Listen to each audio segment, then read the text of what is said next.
Dinidikit ko ang aking palad sa tigang, malamig, at maalikabok na lupa ng Benguet, habang pinupulot ang bawat butil ng bigas na humalo sa dumi. Kahit ang bigat ng aking 7 buwang sinapupunan, ay hindi sapat na dahilan para makuha ko ang karapatang tumayo sa harap ng mapanghusgang mga mata ng buong nayon. Pirmahan mo na ang pag-amin na ikaw ang nagnakaw ng sako ng bigas, Felicidad, para hindi ko tuluyang ipalaglag ang batang yan sa sinapupunan mo. Ang malamig na utos ni Francisco habang inilalapag ang pluma at papel sa aking harapan. Napatigil ang aking mga daliri sa ibabaw ng magaspang na papel. Tumingala ako para tingnan ang lalaking pinangakuan kong mamahalin habang buhay, ang aking asawa. Walang kahit katiting na init sa kanyang mga mata, kundi purong pandiri at takot na baka mansahan ko ang huling natitirang piraso ng kanyang marangyang pangalan. Sa kanyang likod, nakatayo ang aking bina na si Doña Rosario, na may hawak na pamaypay na gawa sa mamahaling papel. Pilit na ipinapaypay ito na. Tila ba ang mismong hangin na aking hininga ay isang lason na dapat iwasan. Huwag mo nang patagalin ito, Felicidad, ang asik ni Doña Rosario. Ang kanyang boses ay puno ng put na hindi kayang ikubli, ng makapal na pulbos sa kanyang muka. Isipin mo ang hiya ng pamilya Alvarado. Pinatirakan namin sa aming tahanan, binigyan ng pagkain kahit pa ang ama mo ay nakulong sa salang pagnanakaw sa Maynila, at ito ang isusukli mo sa amin? Kung may natitira ka pang kaunting konsensya para sa bata, aminin mo na ang kasalanan mo sa harap ng kooperatiba upang matapos na ang iskandalong ito. Sa tabi nila, lumapit si Isabela. Ang kanyang mga mata ay nangingilid ang luha. Ang muka ay larawan ng isang maawaing anghel. Ngunit alam ko ang bawat galaw ng kanyang kalamnan. Isa siyang bihasang manlalaro ng emosyon na kayang magpanggap na biktima sa isang kurap lang ng mata. Tito Francisco, Doña Rosario, pakiusap po. Huwag nating pilitin si Felicidad kung hindi pa niya kaya. Ang malambing at mangingiyak-ngiyak na saad ni Isabela habang dahan-dahang hinahawakan ang braso ni Francisco. Ang kanyang pagkakahawak ay tila ba siya ang totoong asawa na nagbibigay ng lakas sa lalaki. Baka nagawa niya lang po iyon dahil nagdidelirio siya sa pagbubuntis. Alam naman nating lahat na mahirap ang buhay dito sa Benguet kumpara sa marangyang buhay na nakasanayan niya sa syudad. Patawarin na po natin siya. Basta ibalik lang ang tiwala ng buong kooperatiba sa ating pamilya. Tingnan mo si Isabela, napakabuti ng puso. Ang bulong ng isang babae sa karamihan. Nakilala ko agad ang boses na yon, si Aling Perla, ang may-ari ng tindahan na siyang pinagmumula ng lahat ng tsismisa na yon. Kahit palaging tinatarayan ng Felicidad na yan, nagagawa pa rin siyang ipagtanggol.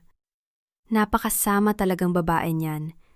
Buntis na nga, magnanakaw pa. Sumang-ayon ang bulungan ng mga tao sa paligid, parang mga bubuyog na naghahatid ng kamatayan. Ang bawat salita ay tila bato na ibinabato sa aking pagkatao upang ako ay tuluyang mabaon sa putik ng kahihiyan. Ramdam ko ang bigat ng mga titig nila, ang nagbabagang init ng araw sa aking likod, at ang tila walang katapusang panggigipit. Narito ako, isang propesyonal sa psikolohiya sa aking nakaraang buhay, na ngayon ay nakakulong sa katawan ng isang babaeng dinala sa bingit ng kabaliwan ng sarili niyang pamilya. Gusto nila akong aminin ang isang krimen na alam kong hindi ko ginawa. Gusto nila akong maging tupa na isasakripisyo para sa kanilang sariling kaligtasan. Tumingin muli si Francisco sa akin. Ang kanyang panga ay nakatigas. This is your last chance, Felicidad. Pirmahan mo ito at hahayaan kitang manatili rito sa nayon hanggang sa makapanganak ka. Kung hindi, ipapadala kita sa isang pasilidad sa Maynila para sa mga may sakit sa isip. I will make sure you will never see our child again. Isang pasilidad para sa may sakit sa isip. Doon nila ako gustong mabulok para walang makarinig sa aking boses. Isang napakagandang plano mula sa mga taong tinatawag kong pamilya. Sa sandaling yon, tila huminto ang takbo ng oras. Ang ingay ng mga tao, ang ihip ng hangin sa mga puno ng pino, at ang mabigat na tibok ng aking puso ay naging isang malalim at malamig na katahimikan sa aking isipan. Ipinagpalit ko ang aking talino at dignidad para sa pag-ibig ng isang lalaking. Walang ibang alam, kundi ang kanyang sarili. Ilang buwan kong tiniis ang kanilang pang-af-api. Umaasang makikita nila ang aking halaga sa pamamagitan ng aking pananahimik. Napakabobong desisyon. Hayaan ng mamatay ang lumang felisidad sa tigang na lupang ito, dahil ang haharap sa kanila ngayon ay ang kanilang pinakamatinding bangungot. Isang malamig na ngiti ang dahan-dahang sumilay sa aking mga labi.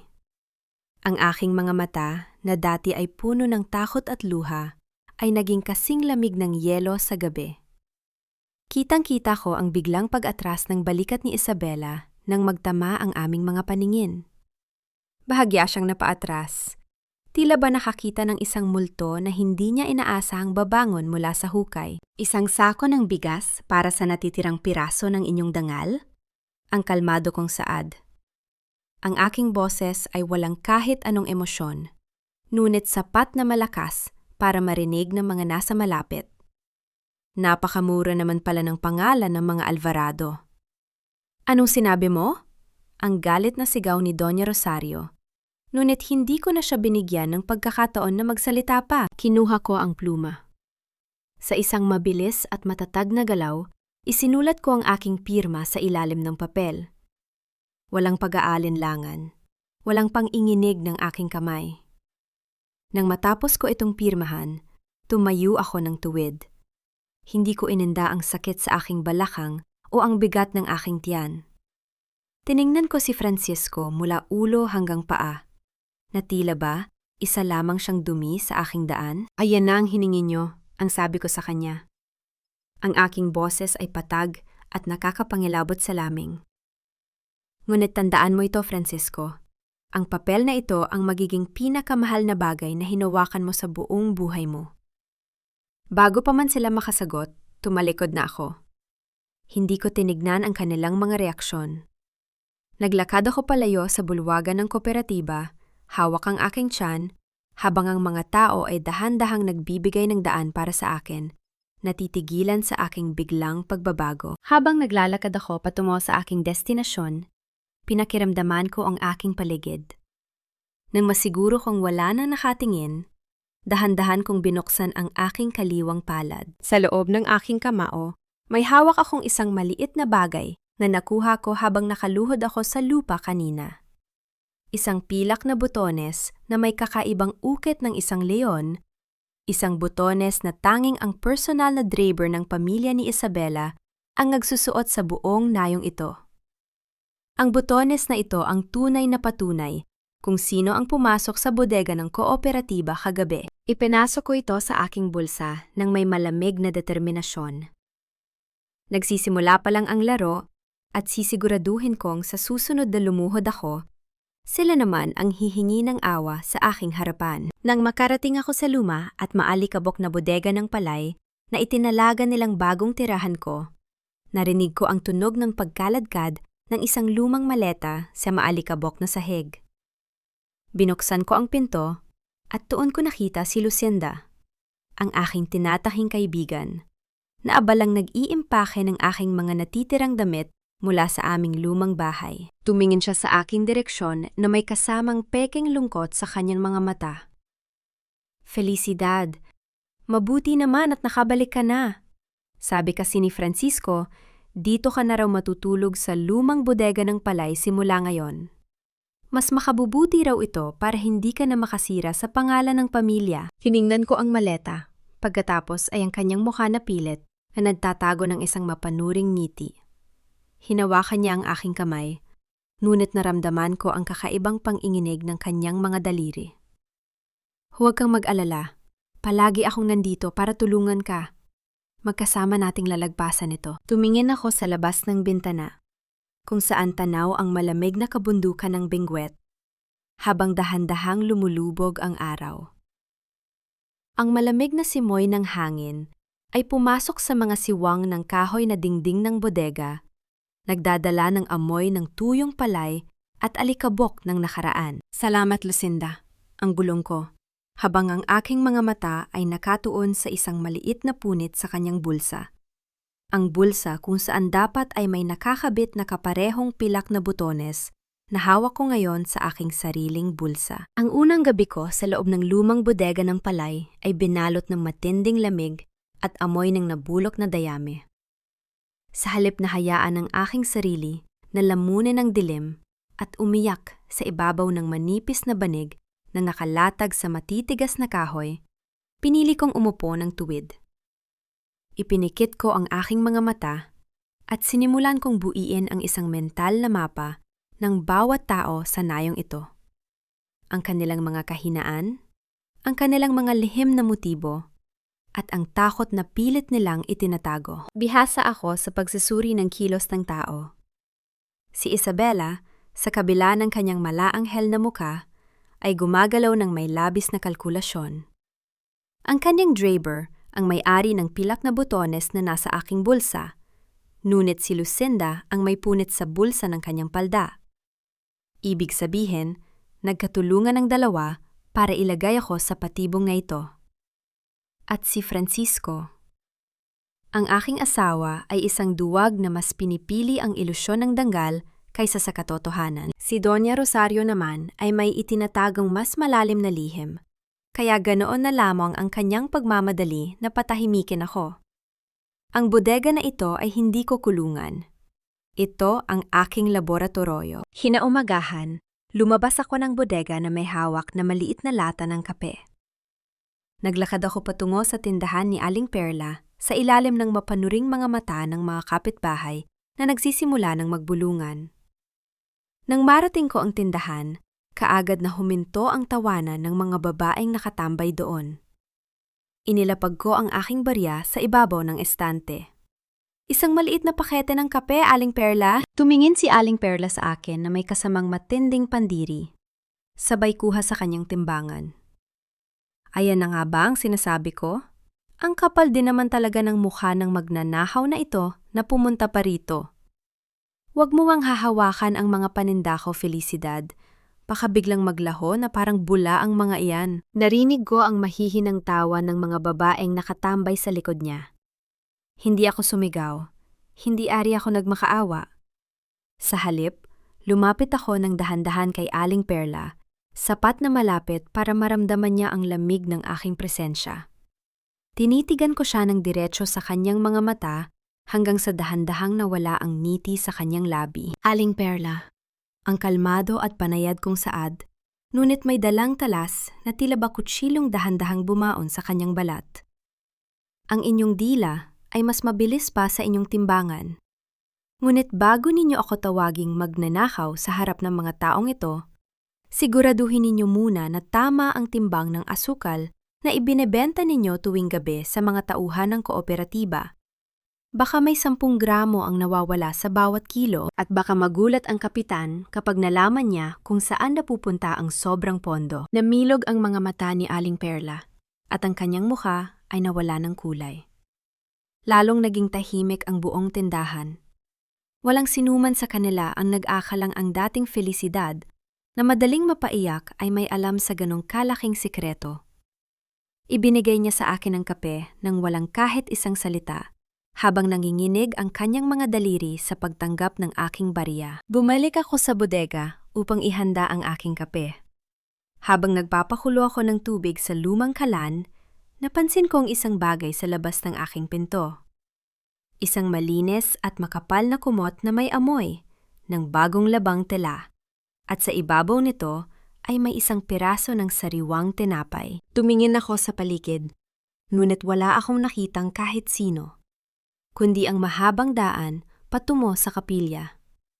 Sino ang nag-iwan nito? Isang lihim na kakampi? O isa na namang patibong? Hindi ko muna inisip ang sagot. Naupo ako sa may hagdanan ng bodega, dahan-dahang ininom ang mainit na kape mula sa aking basag na baso, habang tinitingnan ang aking refleksyon sa maitim na likido. Isang bagong Felicidad ang nakatingin sa akin. Isang babaeng wala nang takot na harapin ang anumang bagyo. Bilang bahagi ng aking parusa sa bintang na pagnanakaw, Inutusan ako ni Francisco na linisin ang lumang silid-aklatan at opisina ng kooperatiba. Para sa kanila, ito ay isang paraan para hiyain ako.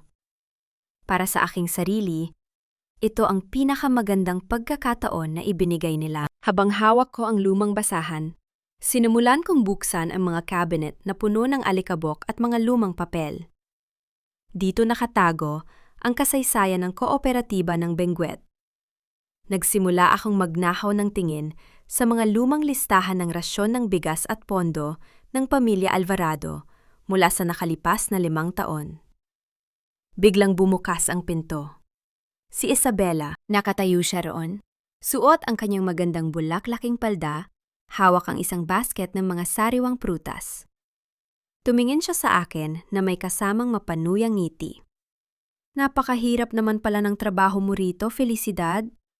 Kung gusto mo, maari kitang tulungan na makiusap kay Tita Rosario para bawasan ang parusa mo. Hindi ko kasi kayang makita ang isang buntis na nagtatrabaho sa ganitong karuming lugar. Hindi ko binitawan ang lumang record na hawak ko. Sa halip, dahan-dahan ko siyang initian. Isang malawak, kalmado, at nakakakilabot na ngiti na nagpabura sa kanyang mapanuryang ekspresyon. Huwag kang mag-alala, Isabela. Ang bulong ko, habang dahan-dahang lumalapit sa kanya. Hawak pa rin ang makapal na libro ng mga record. Nasisiyahan ako sa trabahong ito. Marami akong natututunan dito na hindi ko akalaing nakasulat sa mga lumang papel. Kumunot ang noo ni Isabela, naging tense ang kanyang buong katawan. Anong ibig mong sabihin? Wala naman, ang sagot ko, sabay talikod sa kanya para ipagpatuloy ang aking pagpupunas. Salamat na lang sa pag-aalala mo. Nang marinig ko ang pag-alis ng kanyang mga yabag, mabilis kong ibinalik ang aking pansin sa pahina ng record na kasalukuyan kong binabasa bago siya pumasok. Nanigas ang aking buong katawan sa aking natuklasan. Isang pangalan ang kaulit-ulit na nakasulat sa listahan ng mga tumatanggap ng buwanang rasyon ng bigas, si Mang Cardo. Ngunit ayon sa mga alaala ng katawang ito, si Mang Cardo ay 5 taon ng patay dahil sa isang aksidente sa bundok. Sa tabi ng kanyang pangalan, may isang matatag at pamilyar na pirma na nagpapatunay na natanggap ang rasyon sa bawat buwan. Ang pirma ni Francisco de Alvarado. Ang mahinang paggaspang ng kahoy habang kinakatok ang pinto ng aking bodega ay muling bumasag sa aking pag-iisip. Si Lucinda. Pumasok siya dala ang isang maliit na mangkok ng pinakulowang kamote, habang ang kanyang muka ay puno ng nag-aalalag ekspresyon na tila ba siya ang pinakamatapat kong kakampi sa mundong ito. Felicidad, kumain ka muna. Ang malambing niyang saad, habang inilalapag ang mangkok sa ibabaw ng lumang kahon. Sobrang nag-aalala ako sa kalagayan mo rito. Alam mo, labis na akong napapagod sa kayabangan ni Isabela. Siya na nga ang laging kinakampihan ni Tita Rosario. Siya pa ang nagmamagaling sa harap ng kooperatiba na parang siya ang may-ari ng buong Benguet. Tinitigan ko si Lucinda habang nagsasalita siya. Ang kanyang boses ay puno ng pait kapag binabanggit ang pangalan ni Isabela. Ngunit ang kanyang mga mata ay pabalik-balik na sumusulyap sa aking muka upang tignan kung kumagat ako sa kanyang pain. Napakababaw ng kanyang pag-arte. Sa nakaraang buhay ko bilang behaviorist, ang mga ganitong uri ng tao ang pinakamadaling basahin. Nais niya akong painitin ng ulo laban kay Isabela para kami ang mag-away, habang siya ay nananatiling ligtas sa likod ng aming mga anino. Salamat sa pagkain, Lucinda. Ang kalmado kong sagot, sabay kuha ng isang kamote. Pasimpleng nagpakawala ako ng isang pain na alam kong hindi niya matatanggihan. Nga pala, may narinig akong nag-uusap sa likod ng kapilya kagabi tungkol sa mga peking resibo ng kooperatiba. Mukhang may nagbabalak na mag-abot ng impormasyon sa mga awtoridad sa Maynila. Nanigas ang kamay ni Lucinda na kasalukuyang nag-aayos ng aking banig. Ang kanyang mga mata ay lumaki sa gulat at nakita ko ang mabilis na paglunok niya ng laway habang pilit na ibinabalik ang ngiti sa kanyang labi. Talaga? Sino ang nag-uusap? Ang nauutal niyang tanong, habang ang kanyang boses ay bahagyang tumaas ng tono, isang malinaw na senyales ng matinding takot at kawalan ng kontrol. Hindi ko nakita ang kanilang mga muka dahil madilim. Ang hinhin kong sagot habang dahan-dahan kong nilalaro ang kamote sa aking kamay. Ngunit narinig kong binanggit nila ang tungkol sa hati sa kita ng bigas. Mukhang may malaking problemang parating para sa taong gumawa ninyon. Hindi na mapakali si Lucinda. Ilang minuto pa ay nagmadali na siyang magpaalam sa akin, gamit ang palusot na kailangan niyang tulungan ang kanyang ina sa kanilang tindahan. Pinanood ko ang kanyang mabilis na pag-alis mula sa bintana at ang aking labi ay dahan-dahang gumuhit ng isang mapaglarong ngiti. Nang gabing iyon, kumuha ako ng isang piraso ng lumang papel mula sa opisina ng kooperatiba. Gamit ang aking kaliwang kamay upang ganap na mabago ang aking sulat kamay, isinulat ko ang ilang mga salitang tanging sina Isabela at Lucinda lamang ang nakakaalam mula sa kanilang mga nakaraang plano. Ang bodega ay simula pa lamang. Alam ko kung paano mo nakuha ang singsing. Ito ang aking gintong sandali.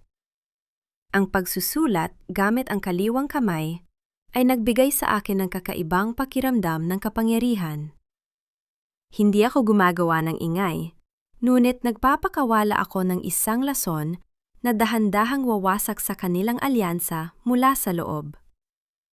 Kinaumagahan, habang ang lahat ay abala sa pag-aayos ng mga dokumento sa opisina ng kooperatiba, pasimple kong inilagay ang nakatuping papel sa loob ng bag ni Isabela na nakasabit sa may pinto. Nang lumingon ako para umalis, biglang magtama ang paningin namin ni Padre Emilio na kasalukuyang nakatayo sa may pintuan ng opisina. Hawak niya ang kanyang Biblia at ang kanyang mga mata ay nakatitig sa aking kamay na galing lang sa bag ni Isabela.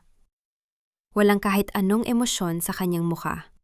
Hindi siya sumigaw, hindi rin siya tumawag ng bantay. Tumango lamang siya ng bahagya sa akin bago nagpatuloy sa kanyang paglalakad patungo sa dambana. Bakit siya nanahimik? Anong laro ang meron ang batang paring ito? Bago ko pa man mahanap ang sagot, pinanood ko ang pagdating ni Lucinda sa opisina mula sa lilim ng isang malaking puno ng pino. Nakita ko ang pagkuha ni Isabela ng papel mula sa kanyang bag. Ang mukha ng dalawa ay mabilis na nagbago. Nagsimula silang magtalo ng pabulong. Ang kanilang mga mukha ay puno ng matinding galit at pagdududa sa isa't isa. Ang binhi ng paranoia na aking itinanim ay nagsisimula ng tumubo ng may ligas na bilis. 2 ahas na ngayon ay naghihintay na lamang ng pagkakataon na tuklawin ang bawat isa. Gumaan ang aking pakiramdam habang naglalakad pabalik sa bodega. Ngunit ang aking maliit na tagumpay ay agad na napawi nang makita ko ang isang pamilyar na figura na nakatayo sa tapat ng aking pinto. Si Francisco. Nakatayo siya roon, madilim ang mukha, hawak ang kanyang sombrero. Walang kahit anong bahid ng pagsisisi o pag-aalala para sa akin o sa aming anak na nasa aking sinapupunan. Kinuha na ni Mama ang lahat ng alahas mo sa aming bahay para ipambayad sa nawalang sako ng bigas sa kooperatiba. Ang malamig na saad niya sa akin. Kasama na roon ang singsing na pamana ng yumaang nanay mo sayo. Bumigat ang aking paghinga. Ang singsing na iyon, ang tanging alaala na natitira mula sa pamilya ng katawang ito. Ang tanging bagay na nagpapatunay ng kanyang tunay na pagkakakilanlan bago siya dinala sa impyernong esto. Inayos ko ang aking paghinga. Pinipilit ang aking puso na tumibok sa isang regular at kalmadong ritmo sa harap ng aking asawa. Inasahan ni Francisco na sisigaw ako, iiyak, o magmamakaawang ibalik ang tanging alaala ng aking yumaong ina. Ngunit tiningnan ko lamang siya ng diretsyo sa kanyang mga mata. Ang mga matang puno ng walang saysay na takot sa sasabihin ng ibang tao. Kung sa tingin ninyo ay mababayaran ng mga alahas ko ang inyong nawawalang muka, Francisco, nagkakamali kayo, ang banayad kong sagot. Iniwan ko siyang nakatayo doon. Nilunod ng sarili niyang kahihiyan habang ang malamig na hangin ng Benguet ay humahampas sa kanyang muka. Imbes na magmukmok sa loob ng bodega, nagpasya akong maglakad patungo sa tindahan ni Aling Perla. Oras na para gamitin ang pinakamalakas na armas sa nayong ito. ang kultura ng tsismis. Nadatnan ko si Aling Perla na abalang nag-aayos ng mga delata sa kanyang estante. Sa tabi niya ay may dalawang babaeng nag-uusap tungkol sa aking kaso. Ngunit kaagad silang tumahimik nang makita ang aking paglapit. Nagkunwari akong mahina, bahaging nakayuko ang aking mga balikat, ang larawan ng isang tapat at nagtitiis na asawa. Aling Perla, ang mahina at halos pabulong kong panimula habang ang aking mga daliri ay tila nanginginig sa ibabaw ng lamesa. Maari po bang bumili ng isang maliit na pakete ng asukal at isang pirasong candy? Tumingin si Aling Perla sa akin. Ang kanyang mga mata ay naglalakbay sa aking mukha upang maghanap ng anumang senyales ng pagkasira ng aking bait. O Felicidad, akala ko ba ay wala ka ng pera matapos mo ibalik ang mga ninakaw mo? Bumuntong hininga ako. Inilapit ang aking muka sa kanya upang bigyan siya ng pakiramdam na may ibabahagi akong isang malaking sikreto. Huwag niyo po sanang ipagkakalat esto sa iba, Aling Perla. Alam kong masama ang tingin ninyo sa akin, pero okay lang po. Tanggap ko na kinuha ni Tita Rosario ang mga pamana ng nanay ko. Desisyon niya yon. Alam ko namang kailangan niyang ibenta ang mga alahas ko para lihim na ipambayad sa natitirang utang ni Isabela sa kabilang bayan. Ayaw lang po niyang mapahiya ang pamilya ni Isabela, kaya sa akin niya isinisi ang lahat. Handa naman po akong magsakripisyo para sa kanila. Namilog ang mga mata ni Aling Perla. Ang kanyang buong katawan ay tila nabuhayan sa narinig na bagong balita. Isa itong gintong tsismis na hindi niya kayang palampasin. Talaga? May utang si Isabela? Akala ko ba ay napakayaman ng pamilya niya? Huwag na po nating pag-usapan, pakiusap. Ang nagmamakaawa kong saad, habang dahan-dahan ko pong kinukuha ang aking binili. Ayokong masira ang reputasyon ni Isabela dahil sa akin. Bago ako umalis, napansin ko ang isang maliit at maruming bata na nakatitig sa akin mula sa likod ng isang lumang karito ng kahoy. Nakikita ko sa kanyang mga mata ang takot sa akin. Ang masamang babaeng pinag-uusapan ng kanyang mga magulang. Ngunit may kasama ring matinding gutom. Sa halip na magpatuloy sa aking malamig na lakad, lumuhod ako ng bahagya upang pumantay sa kanyang taas. Iniabot ko sa kanya ang kulay pulang candy na kabibili ko lang mula kay Aling Perla. Binigyan ko siya ng isang maikli, ngunit totoong ngiti bago tumayo at maglakad palayo. Ito ang aking gintong sandali. Isang patunay na sa likod ng aking malamig na digmaan, nananatili ang aking puso para sa mga walang laban. Hindi pa sumasapit ang tanghali. Ang aking pain ay tuluyan ng kumagat sa buong nayon. Ang tsismis ay kumalat na parang apoy sa tuyong talahib. Ang bulong-bulungan ng mga tao ay hindi na tungkol sa aking pagnanakaw, kundi tungkol sa diumanay lihim na utang ni Isabela na binabayaran ng pamilya Alvarado gamit ang aking mga alahas upang itago ang kanilang sariling kahihiyan. Mula sa bintana ng aking silid-aralan, pinanood ko ang pagdating ni Doña Rosario sa opisina ng kooperatiba. Galit na galit ang aking biyenan. Ang kanyang mukha ay pulang-pula habang sumisigaw kay Isabela na kasalukuyang umiiyak at nagtatanggol sa kanyang sarili. Ang kanilang matibay na alyansa ay tuluyan nang nagkaroon ng isang malaking lamat dahil sa takot ni Doña Rosario na masira ang kanyang sariling danggal. Nang gabing iyon, habang naglalakad ako pabalik sa bodega sa ilalim ng malamig na liwanag ng buwan, naramdaman ko ang kakaibang pakiramdam na may sumusunod sa akin.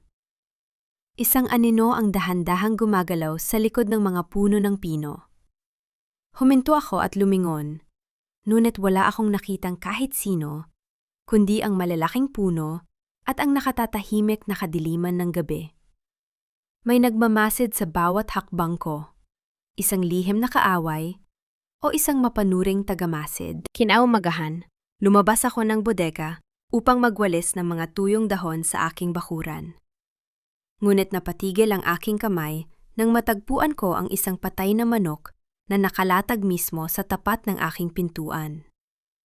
Ang leeg nito ay pinutol, at sa magaspang na kahoy ng aking dingding ay may nakasulat na babala gamit ang sariwang dugo nito.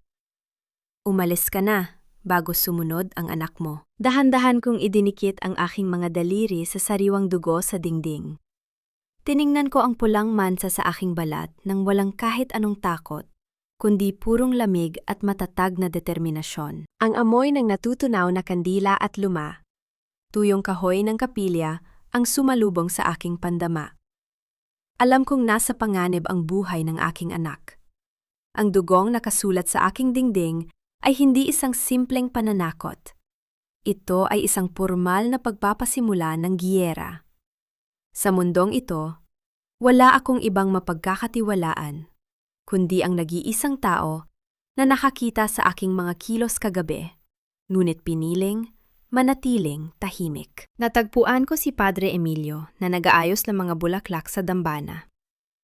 Ang kanyang puting abito ay walang kahit anong dumi. Tila ba hindi siya bahagi ng maruming mundong ito? Lumapit ako sa kanya nang hindi gumagawa ng kahit anong ingay. Alam kong ikaw ang nag-iwan ng kumot at tinapay sa labas ng aking bodega, Padre. Ang mahina kong panimula. Diretso ang aking tingin sa kanyang likod. At alam ko rin na matagal mo nang hinahanap ang lumang ledyo ng kooperatiba. Napatigil ang kanyang kamay sa paghawak sa tangkay ng rosas. Dahan-dahan siyang lumingon. Sa unang pagkakataon, nakita ko ang pagkawala ng kabanalan sa kanyang mga mata, napalitan ng isang matalim at malamig na panunuri.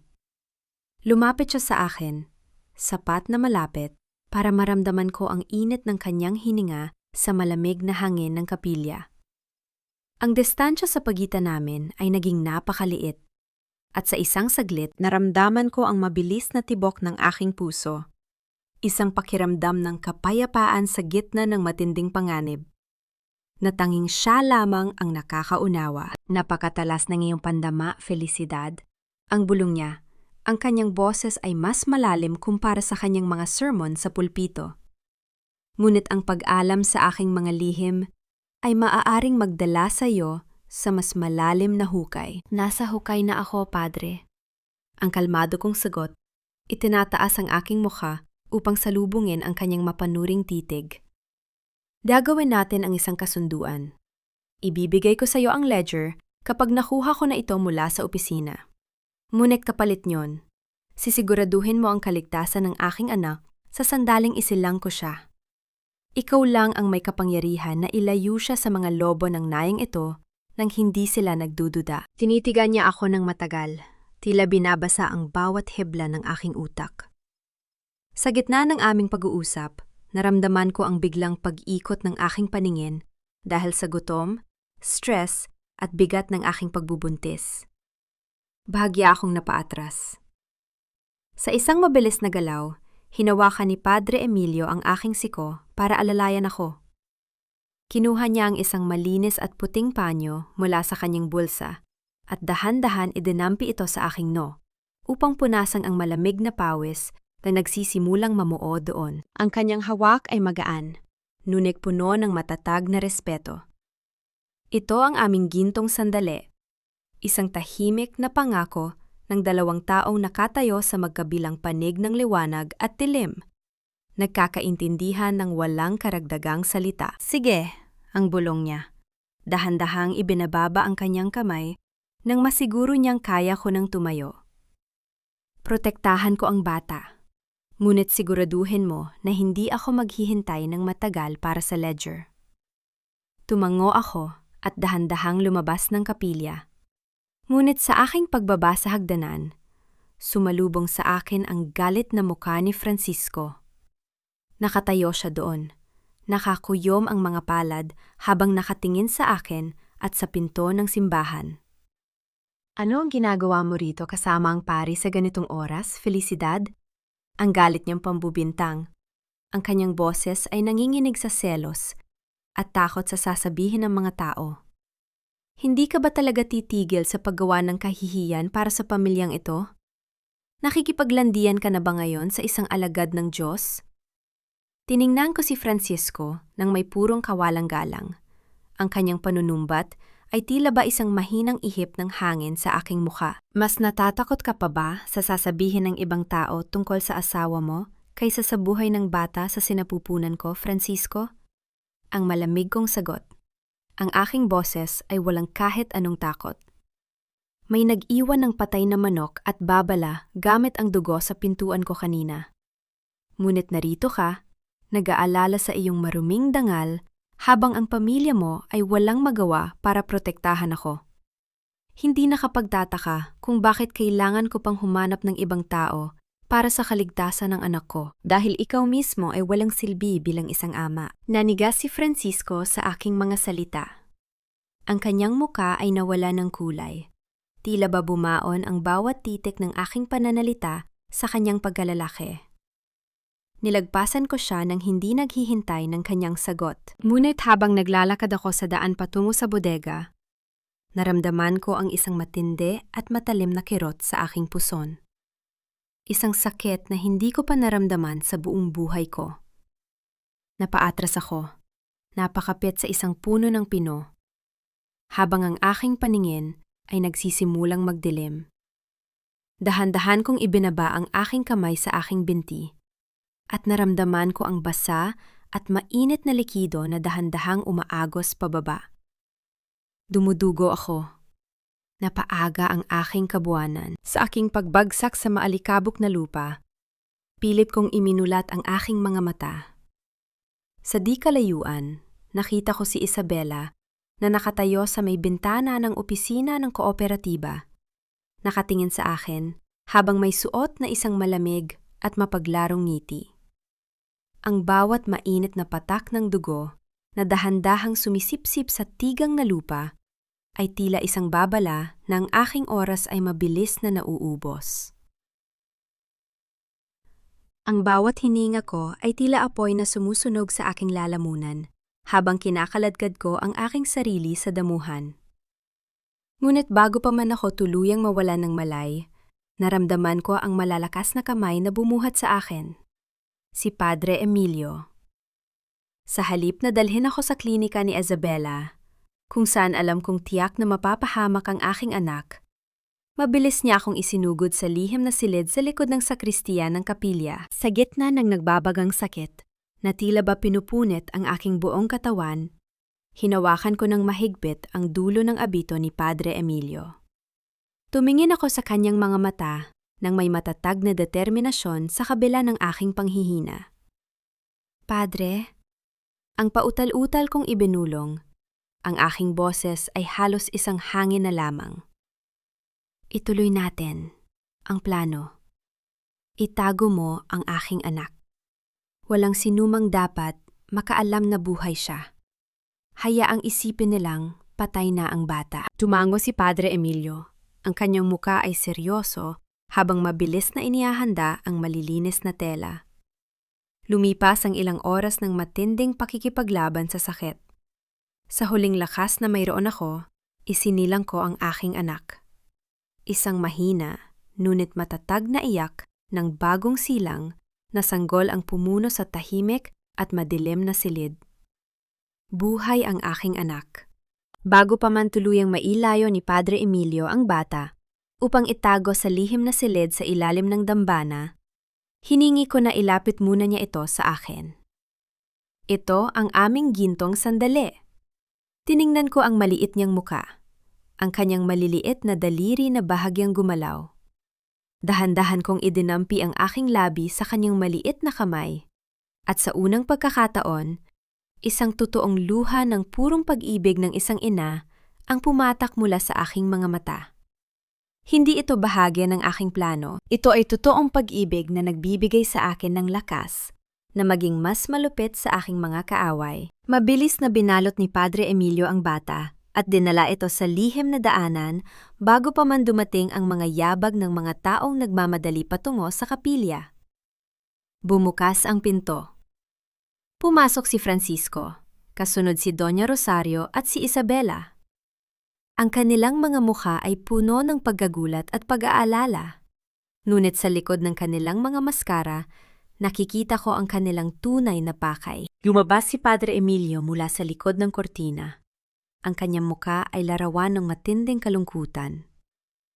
Napaaga ang panganganak ni Felicidad. Ginawa ko ang lahat ng aking makakaya, ngunit Patay na ang sanggol ng isilang. Sa sandaling iyon, pinakawalan ko ang isang matinding paghihinagpis. Niyakap ko ang basang tela na walang laman sa aking dibdib. Sumisigaw na mga salitang puno ng dusa at galit. Umiyak ako na tila ba gumuho ang aking buong mundo. Ngunit sa likod ng aking mga palad na nakatakip sa aking mukha, ang aking mga mata ay nanatiling mapanuri. Tiningnan ko ang reaksyon ng bawat isa. Nakita ko ang mabilis at patagong ngiti na gumuhit sa mga labi ni Isabela. Sa tabi ng pinto, nakatayo rin si Lucinda na may hawak na panyo sa kanyang mukha.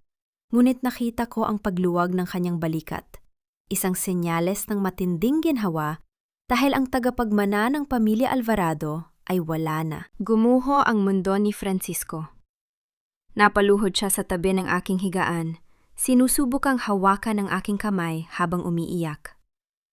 Felicidad, patawarin mo ako. Hindi ko sinasadya.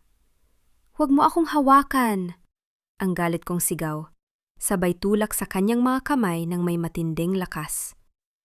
Pinatay ninyo ang anak ko! Ang kasakiman ninyo ang pumayat sa kanya! Masaya na ba kayo ngayon?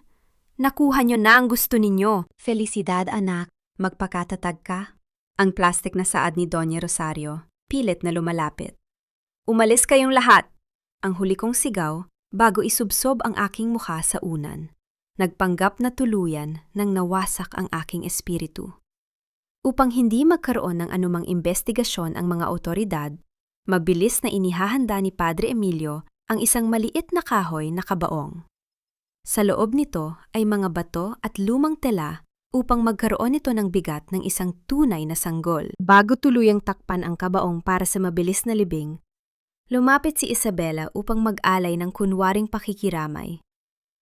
Yumuko siya sa tapat ko upang bumulong ng mga salitang pampalubag loob. Ngunit sa kanyang pagyuko, naramdaman ko ang mabilis na pag-init ng aking dugo. Mula sa kanyang leeg, nakasabit ang isang gintong kwintas. At ang palawit na nakakabit doon ay walang iba, kundi ang singsing na may ukit ng rosas, ang ninakaw na pamana ng aking yumaong ina. Tumingin ako sa kumikinang maginto sa kanyang leeg. Ang bawat tibok ng aking puso ay naging isang sumasabog na galit. Ngunit pinanatili ko ang aking katahimikan. Ang pagkislap ng gintong singsing sa leeg ng ahas na iyon ang naging huling selyo ng aking pasya. Sisigurado dungisang muli ang aking kamay upang siguraduhin ang singsing na iyon ang magiging lubid na magbibigti sa kanyang sariling kasakiman. Isang buwan na ang lumipas matapos ang pagpanaw ng aking anak. Bumalik ako sa pagtuturo sa maliit na paaralan ng kooperatiba. Suot ang maskara ng isang inang namatayan, tahimik, madalas na nakatitig sa malayo, at tila walang natitirang lakas para lumaban. Ngunit sa ilalim ng aking malulungkot na tingin, sinimulan ko ng paandarin ang aking pinakabagong makina, ang paggiba sa katinuan ni Lucinda. Alam kong siya ang naglagay ng gamot pampalaglag sa aking pagkain noon. At alam ko rin na ang konsensya ang pinakamalaking kahinaan ng mga taong nagkukunwaring mabuti. Ngunit kailangan kong maging mabilis at maingat. Habang naglalakad ako sa palengke kahapon, narinig ko ang bulong-bulungan ng dalawang magsasaka. Sabi nila, may nakakita raw kay Padre Emilio na bumibili ng gatas ng sanggol sa bayan sa kabilang bundok. Isang malaking panganib ito. Kung may makatuklas na buhay ang aking anak bago matapos ang aking plano, masisira ang lahat ng aking pinaghirapan. Ginamit ko ang aking kaalaman sa psikolohiya para gisingin ang mga kinatatakutan ni Lucinda bago pa man may mag-imbestiga sa pare. Nagsimula akong mag-iwan ng maliliit na pahiwatig. Isang araw, naglagay ako ng isang maliit na laruang gawa sa kahoy sa ibabaw ng kanyang mesa sa opisina ng mga guro. Sa susunod na araw, isang maliit na medyas ng sanggol ang pasimpleng nahulog mula sa aking bag sa tapat mismo ng kanyang mga paa habang naglalakad kami sa pasilyo. Hindi lamang yun.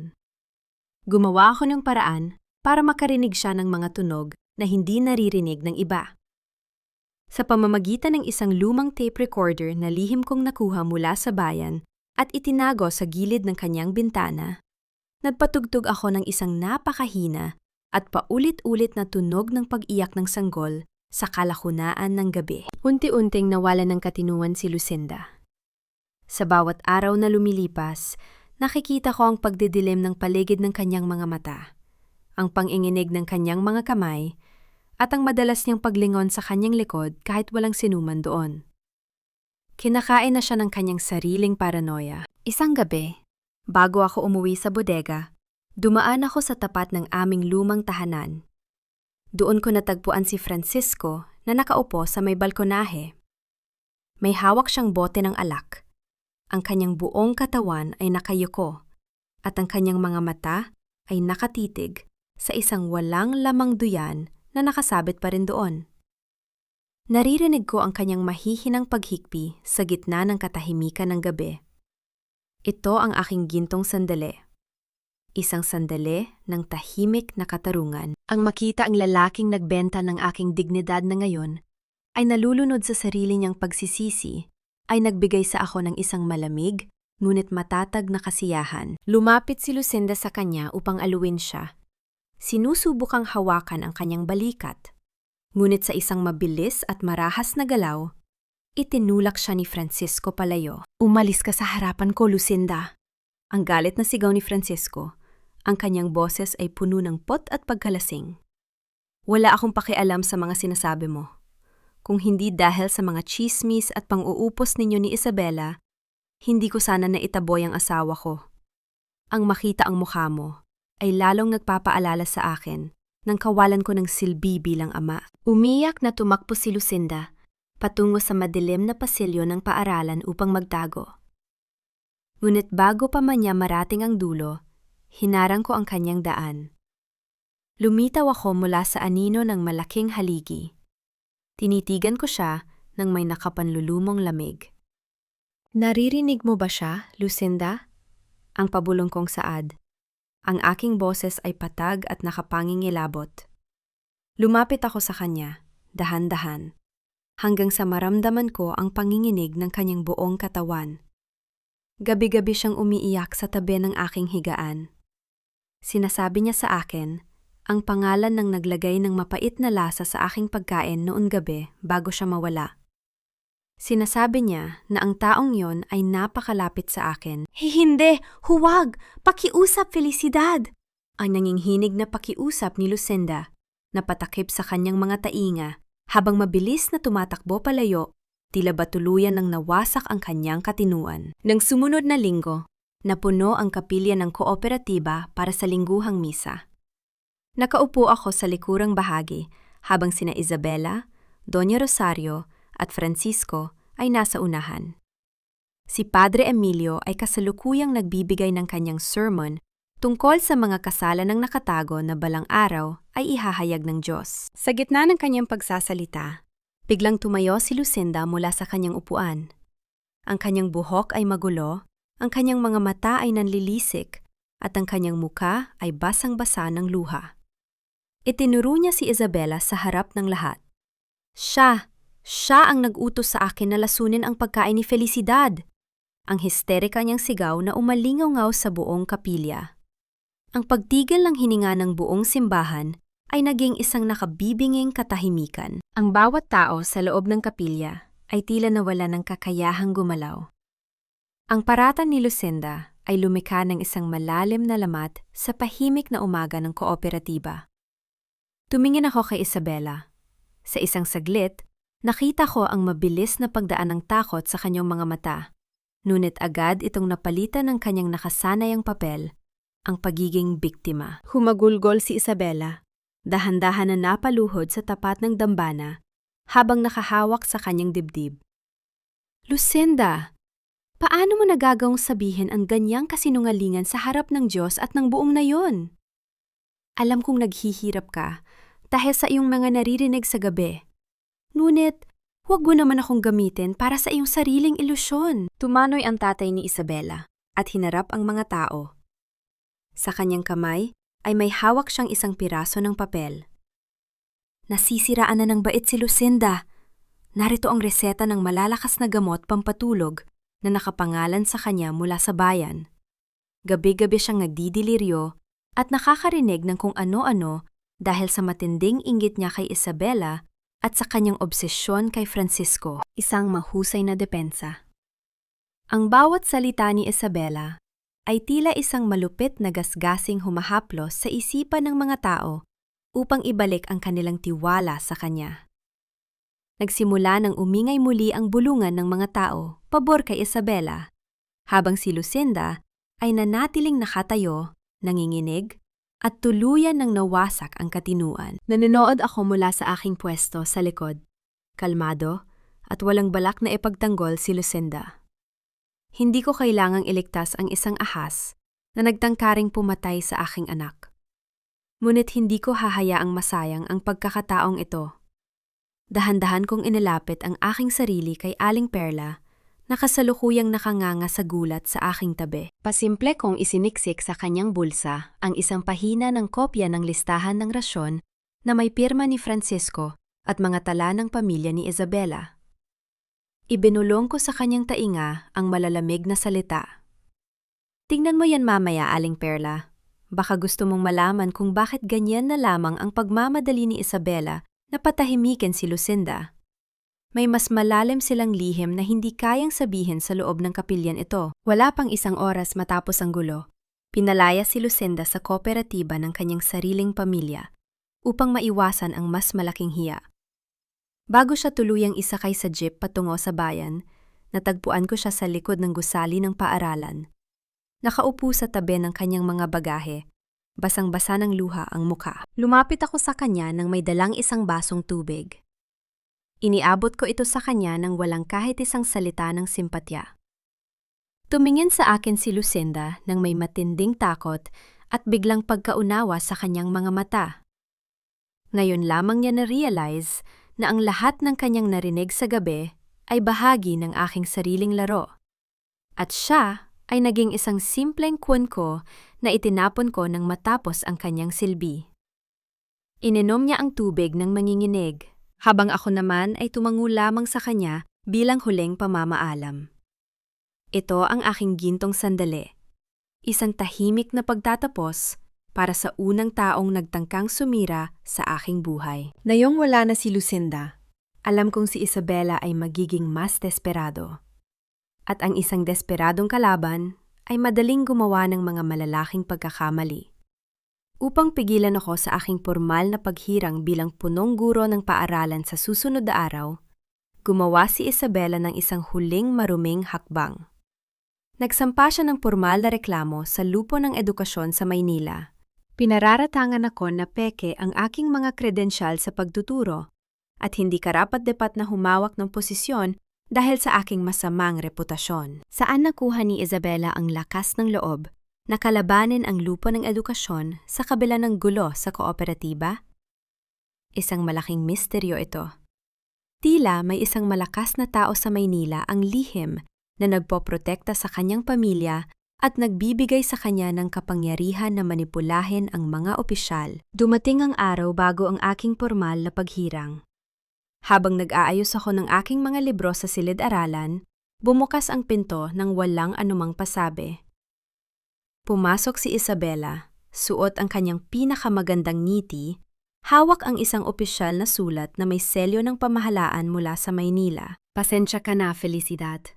Ang mapanuyang saad ni Isabela habang inilalapag ang sulat sa ibabaw ng aking lamesa. Kadarating lang nito mula sa regional na direktor. Suspendido ka sa pagtuturo simula ngayon habang iniimbestigahan ang iyong mga papeles. Mukhang hindi mo na mararanasan ang maging punong guro ng paaralang ito. Tiningnan ko ang papel. Isang opisyal na kautusan ng suspensyon. Kinuha ni Isabela ang aking notice of appointment na nakalagay sa ibabaw ng aking lamesa at dahan-dahan itong pinunit sa aking harapan. Ang tunog ng dahan-dahang pagpunit ng manipis na papel habang hinahati ito sa dalawa ay umalingaw sa tahimik na silid. Numiti siya sa akin ng may matinding tagumpay, ngunit nanatili akong nakaupo. Pinapanood ang bawat hibla ng papel na nahuhulog sa sahig ng may malamig at nakapanlulumong katahimikan. Dahan-dahan kong pinulot ang mga piraso ng papel na pinunit ni Isabela mula sa sahig. Walang kahit anong panginginig sa aking mga kamay. Walang kahit anong patak ng luha mula sa aking mga mata. Para sa akin, ang bawat punit na papel na ito ay hindi simbolo ng aking pagkatalo, kundi isang formal na imbitasyon sa isang digmaan na ako mismo ang magtatapos. Felicidad, ang mahinang tawag ni Francisco mula sa may pintuan ng silid-aralan. Nakatayo siya doon, hawak ang kanyang sombrero, ang kanyang muka ay puno ng matinding gulat at kahihiyan, matapos makita ang ginawa ni Isabela. Lumapit siya, at nagtangkang tulungan akong pulutin ang mga papel. Huwag mong hawakan ang mga iyan, Francisco. Ang kalmado at nakamamatay kong saad, hindi man lamang siya tinitingnan. Baka madumihan ang iyong malinis na kamay ng mga dumi na pilit ninyong itinatapon sa aking pagkatao. Iwanan mo ako. Naniga si Francisco sa aking lamig, at dahan-dahan na umatras, nilalamon ng sarili niyang konsensya habang pinapanood ang aking tahimik na pag-aayos. Nang sumunod na gabi, palihim akong nagtungo sa kapilya upang bisitahin ang aking anak. Sa isang maliit at lihim na kwarto sa likod ng dambana, natagpuan ko si Padre Emilio na kasalukuyang nagpapadede sa bata gamit ang isang maliit na bote ng gatas. Kinuha ko ang aking anak mula sa kanyang mga bisig. Ito ang aking gintong sandali. Ang maramdaman ang mahinang tibok ng kanyang puso sa aking dibdib, ang maamoy ang kanyang bango, ay sapat na upang mapawi ang lahat ng pagod at lamig sa aking katawan. Dito ko napatunayan na ang aking puso ay hindi gawa sa bato. Gawa ito sa bakal na handang pumprotekta sa buhay na aking isinilang. May nakuha akong impormasyon mula sa aking mga kakilala sa Maynila, ang mahinang saad ni Padre Emilio, habang nakatitig sa aming dalawa ng aking anak. Si Regional Director Santos ang nagpoprotekta kay Isabela. Siya ang dating kasosyo ng tatay ni Isabela sa mga illegal na transaksyon ng kooperatiba noon. Gagawin niya ang lahat para manatiling sarado ang kaso at hindi ka makakuha ng kapangyarihan sa paaralan. Alam ko, ang sagot ko, habang dahan-dahan kong hinahaplos ang malambot na buhok ng aking anak. Santos is using his power to suppress me. Ngunit hindi niya alam na hawak ko ang orihinal na ledger na naglalaman ng kanyang sariling pirma. Ang suspensyon na ibinigay niya sa akin ay magiging huling pagkakamali niya. Bago sumapit ang umaga, nagkaroon ako ng isang lihim na pakikipagkita kay Aling Perla sa likod ng kanyang tindahan. Nanginginig ang kanyang buong katawan habang hawak ang papel na isiniksik ko sa kanyang bulsa noong linggo sa simbahan.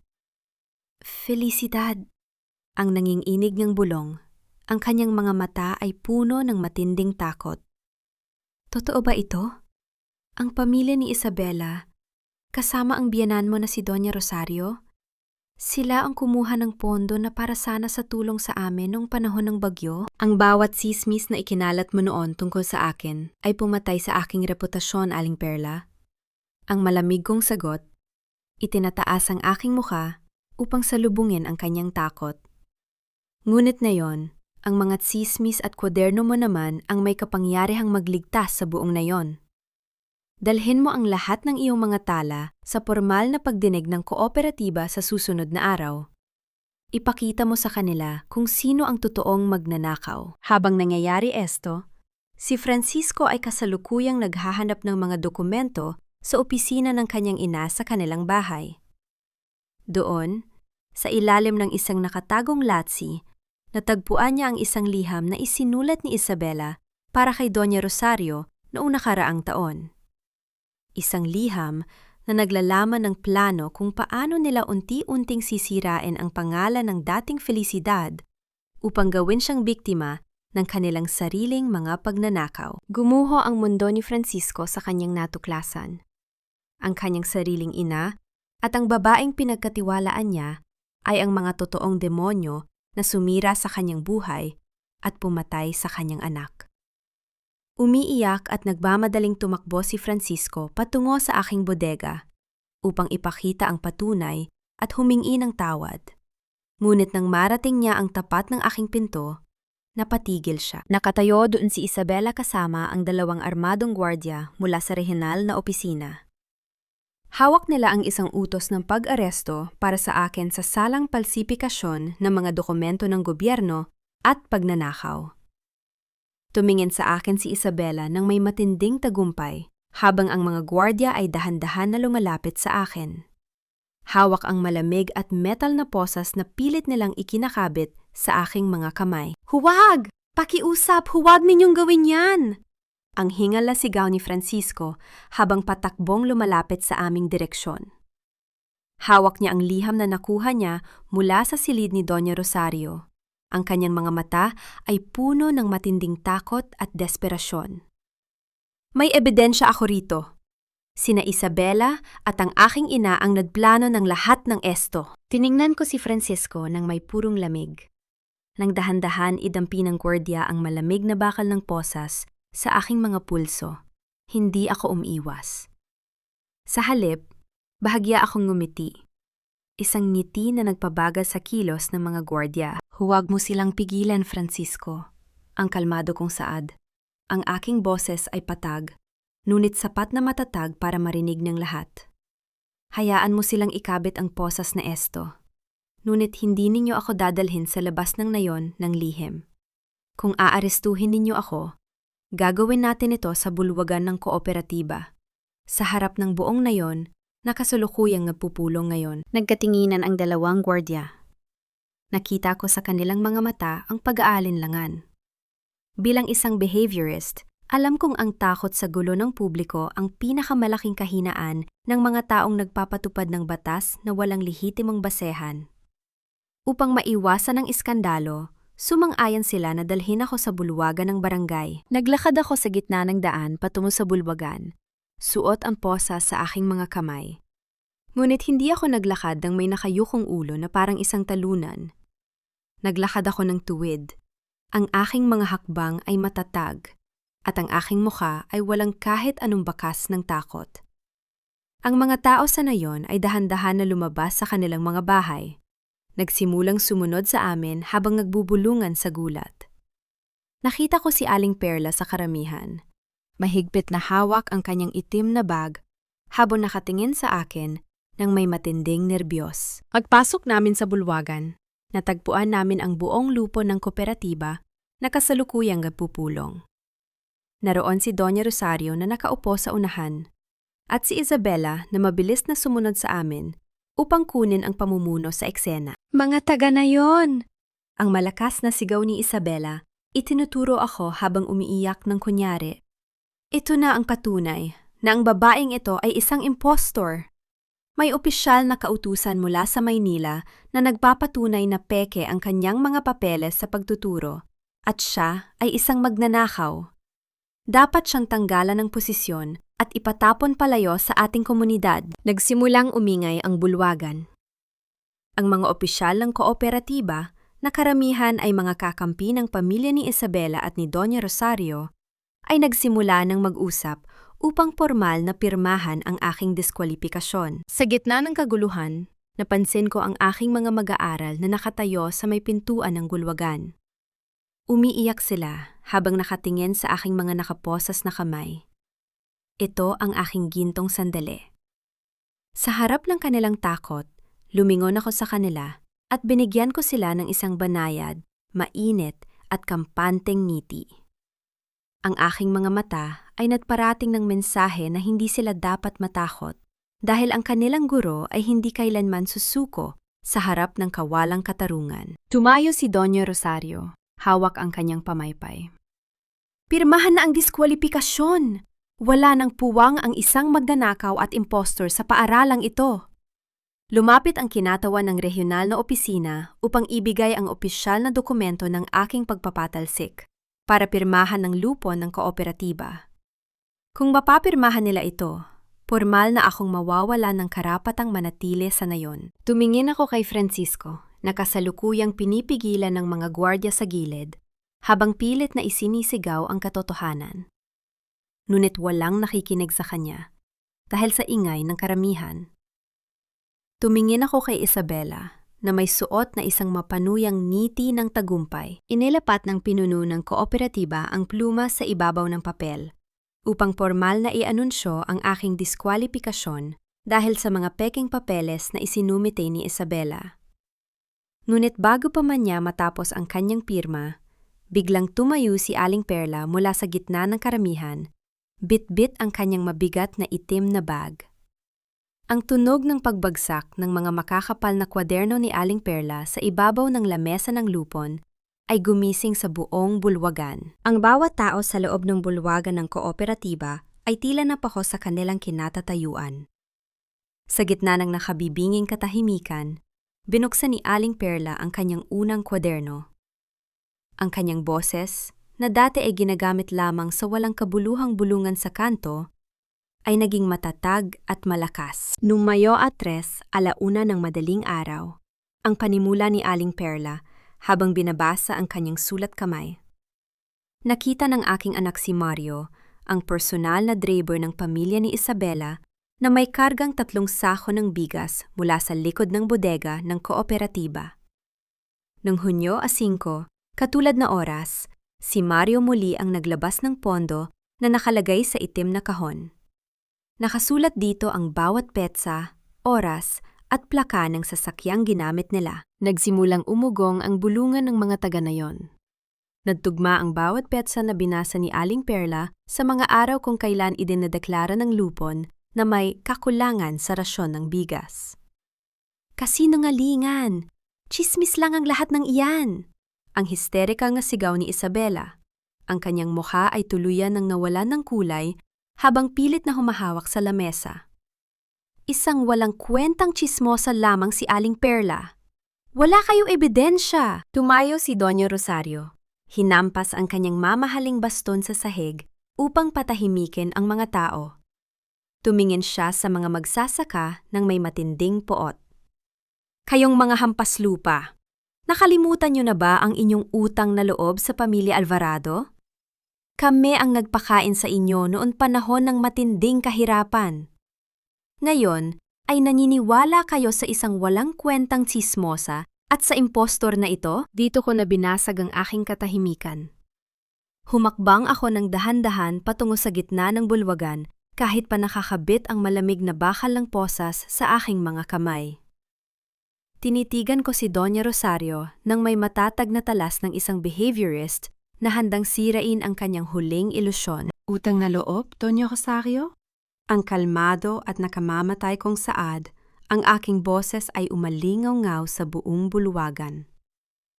Kinamit ninyo ang konseptong iyan sa loob ng maraming taon upang busalan ang bibig ng mga taong ito at gawin silang mga alipin ng inyong pamilya. Ngunit ang totoo, pinakain ninyo sila ng mga tira-tirang mumo mula sa pundong inyo mismong ninakaw sa kanila. Ang bigas na ipinagmamalaki ninyong ibinigay ay binili gamit ang kanilang sariling pawis. Hindi ninyo sila binigyan ng biyaya. Ninakawan ninyo sila at pinalitan ito ng kadena ng utang na loob. Felicidad! Tumahimik ka? Ang sigaw ni Doña Rosario. Ngunit huli na ang lahat. Inilabas ko mula sa aking bulsa ang orihinal na ledger na nakuha namin ni Padre Emilio. Ibinigay ko ito sa kapitan ng barangay. Narito ang orihinal na talaan ng mga transaksyon ng kooperatiba. Narito ang pirma ng tatay ni Isabela bilang tagatanggap ng pondo at ang pirma ni Doña Rosario bilang kasabwat na nagpapahintulot sa paglilipat ng pera sa kanilang mga personal na account sa Maynila. Nang makita ng kapitan ang mga dokumento, mabilis na nagbago ang kanyang mukha. Lumapit si Francisco, kinuha ang papel mula sa kamay ng kapitan. Nang makita niya ang pamilyar na pirma ng kanyang sariling ina sa tabi ng mga nakaw na pondo, tuluyan ng gumuho ang kanyang mundo.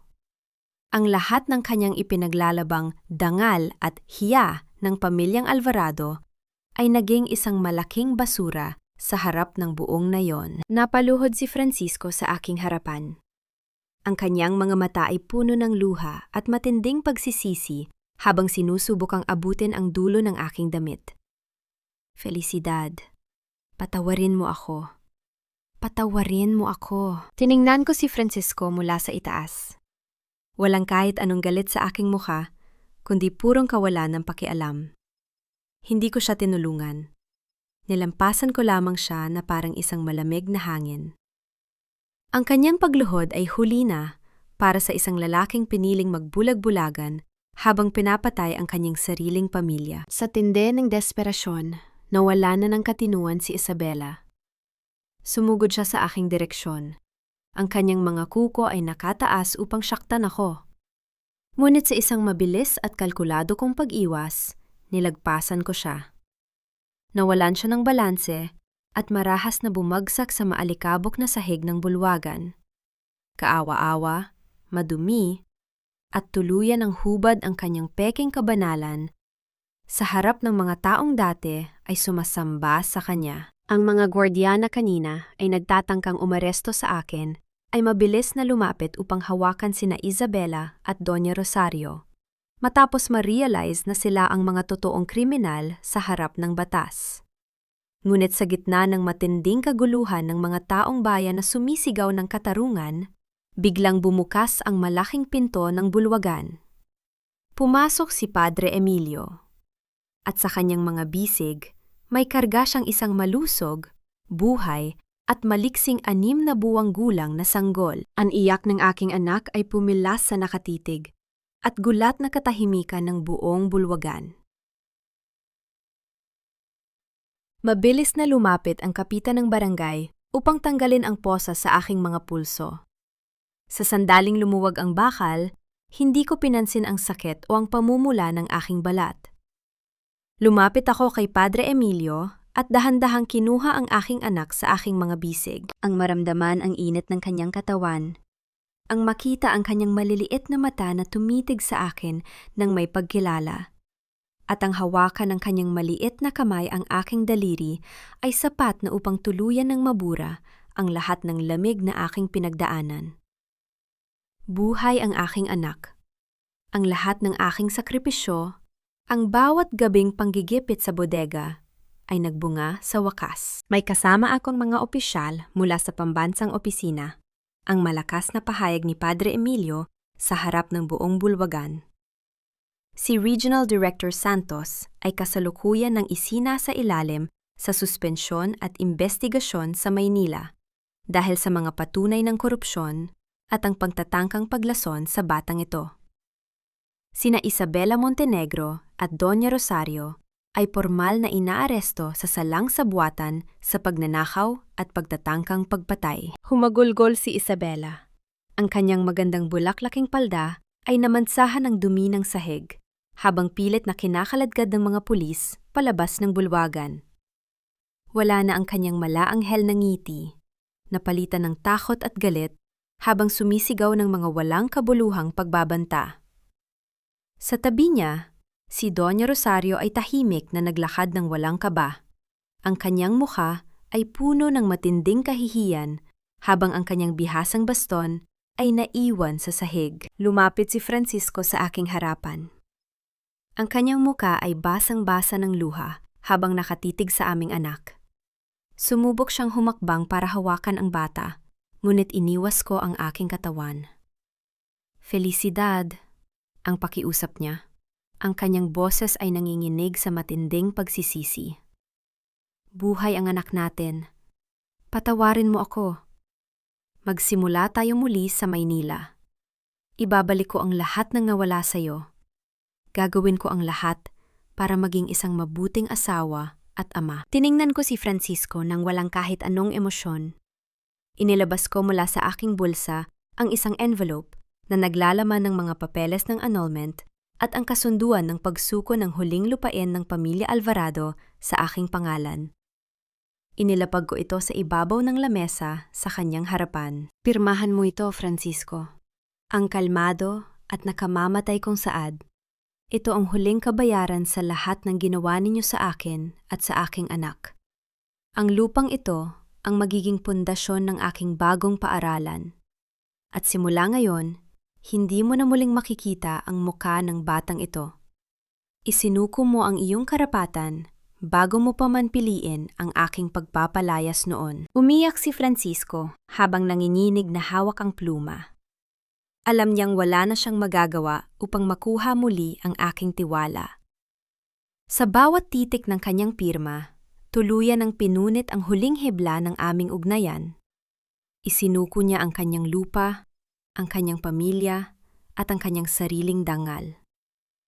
Pagkatapos niyang pumirma, tumayo si Francisco at dahan-dahan na naglakad palabas ng bulwagan na mag-iisa at walang natitirang anuman. Hindi ko siya nilingon. Humarap ako kay Padre Emilio na kasalukuyang nakangiti sa akin. Isang ngiti ng malalim na respeto. Nagpasalamat ako sa kanya para sa proteksyon na ibinigay niya sa aking anak. Kailangan ko nang umalis sa parokya Felicidad. Ang mahina niyang saad habang hawak ang kanyang Biblia. Nahanap ko na ang katotohanan tungkol sa aking ama at kailangan kong harapin ang aking sariling kapalaran.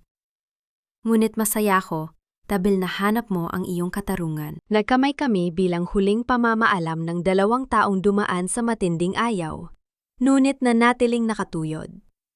Isang maikli, ngunit matatag na paghawak ng kamay na naglalaman ng lahat ng emosyon na hindi kayang sabihin ng mga salita.